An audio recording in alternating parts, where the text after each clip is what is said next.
Ia berlari keluar kamar, namun setiap pintu yang dibuka hanya membawanya kembali ke ruangan yang sama. Ruang dengan lemari tua yang konon menjadi asal muasal teror.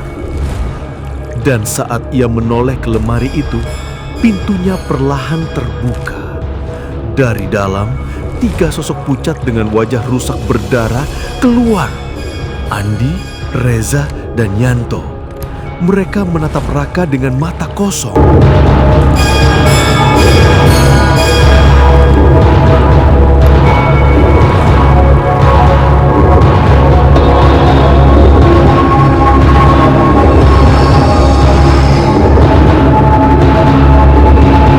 Raka berteriak, mencoba kabur, tapi pintu rumah terkunci rapat. Satu-satunya jalan keluar adalah melewati mereka. Namun sebelum ia bisa melangkah, suara itu kembali terdengar, lebih keras, menggema di seluruh ruangan. 4 sudah, kurban berikutnya segera datang. Dan setelah malam itu, nama Raka pun ikut menghilang dari dunia nyata.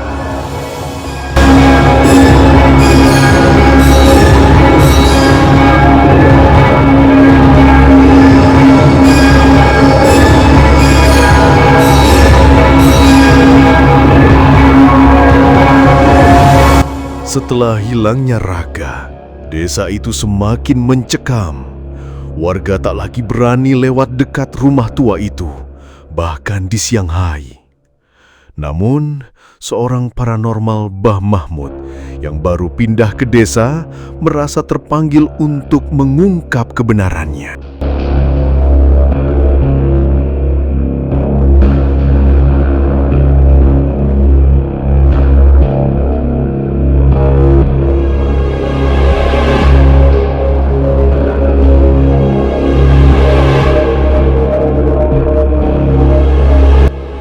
Ia mendengar cerita dari warga dan memutuskan untuk menyelidiki. Setan hanya berkuasa jika manusia takut. Kalau rumah itu meminta korban, berarti ada ikatan lama yang belum terputus, katanya tegas.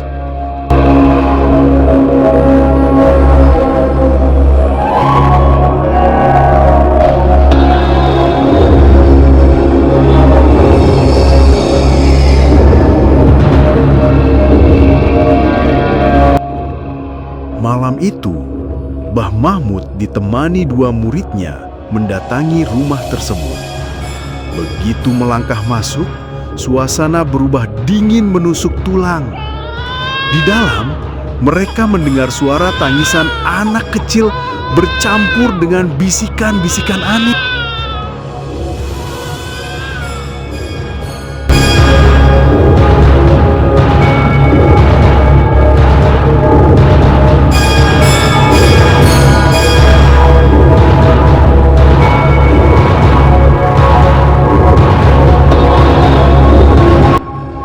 Mahmud membuka kitab kecil yang dibawanya, mulai melantunkan ayat-ayat suci. Tiba-tiba, dinding rumah bergetar, jendela terbanting, dan suara keras menggema. "Berhenti! Ini tempat kami!"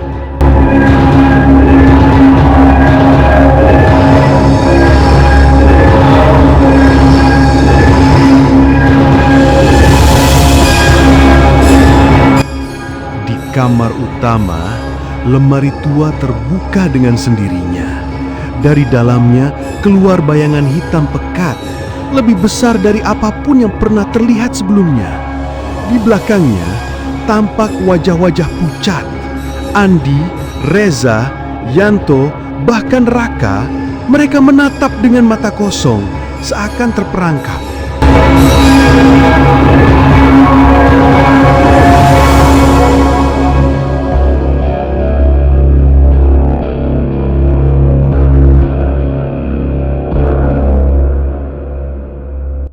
Mbah Mahmud tetap tenang. Ia membaca doa semakin keras. Sosok hitam itu meraung membuat kaca jendela pecah berhamburan.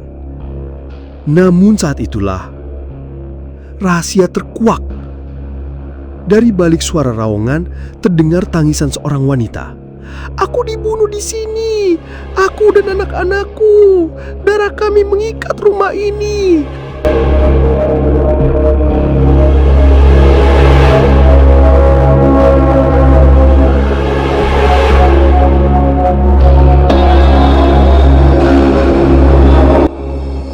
Bayangan hitam itu ternyata adalah arwah penuh dendam seorang ibu yang dulu tinggal di rumah itu bersama keluarganya. Malam pembantaian puluhan tahun silam, mereka disiksa dan dibunuh dengan kejam oleh sekelompok perampok. Darah mereka meresap ke dalam kayu rumah, menjadikannya sarang kegelapan.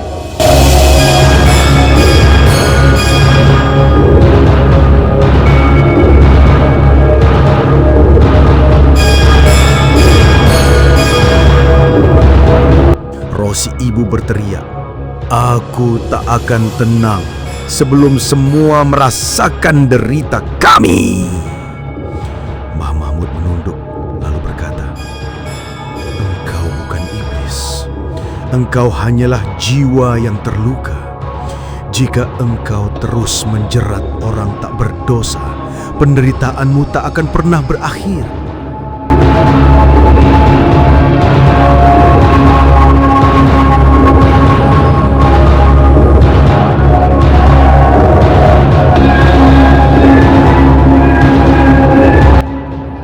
Ia pun melanjutkan 2 pelepasan, sementara murid-muridnya membaca ayat-ayat dengan lantang.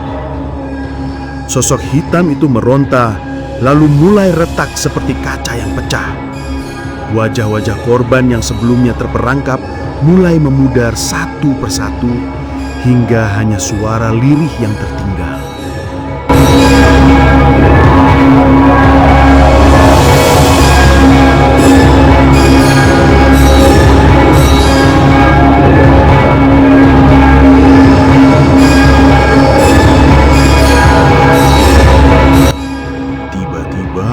Lemari tua itu runtuh menjadi abu.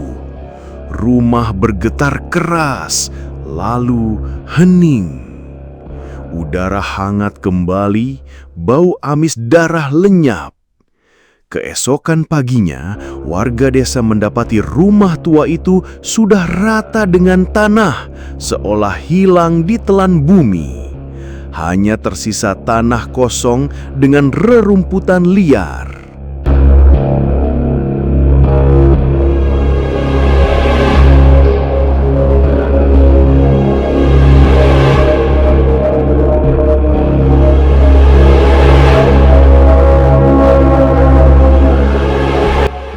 Sejak saat itu, tidak ada lagi korban. Desa pun kembali tenang. Namun, setiap malam tertentu, orang yang lewat masih mengaku mendengar samar-samar suara tangisan seorang wanita. Bukan lagi marah, melainkan sedih. Seperti mengenang penderitaan yang tak pernah benar-benar hilang.